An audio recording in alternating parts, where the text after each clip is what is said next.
Une cour d'honneur totalement transfigurée pour le mariage princier. C'est par ce lieu central des festivités que le ministre d'État a débuté sa visite de terrain mardi matin. Accompagné notamment du conseiller pour l'intérieur Paul Masseron, Michel Roget s'est fait préciser le dispositif protocolaire et sécurité. Le 2 juillet, la cour d'honneur du palais sera transformée en un immense studio de télévision pour accueillir le couple princier et leurs 800 invités. Voici d'ailleurs le plateau de télévision qui sera utilisé notamment pour le direct de Monaco Info et de TMC, ainsi que celui de nos confrères de TF1.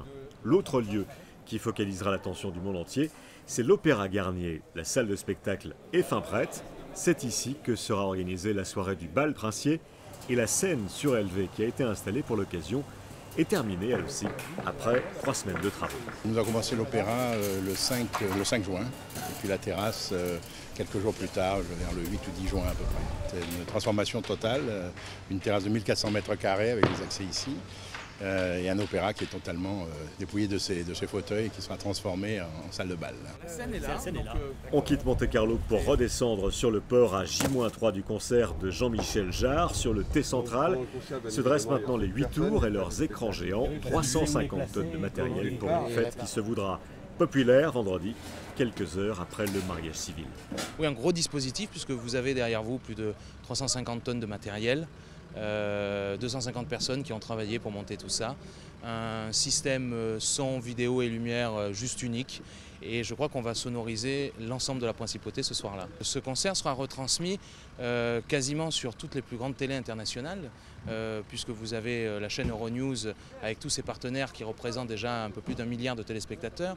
Vous avez ensuite les premières chaînes des pays comme l'Inde, le Japon, la Chine et le Brésil, plus toute la retransmission via Ustream sur Internet.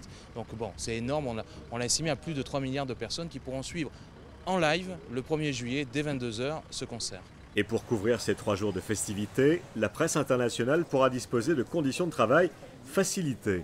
Un immense media center est d'ores et déjà en place dans la salle du canton et dans le musée de l'automobile, une salle de presse éphémère qui pourra accueillir jusqu'à 800 journalistes en même temps. Avec le mariage princier, l'État monégasque confirme sa volonté de s'ouvrir au monde et d'accueillir les visiteurs dans des conditions de sécurité optimales.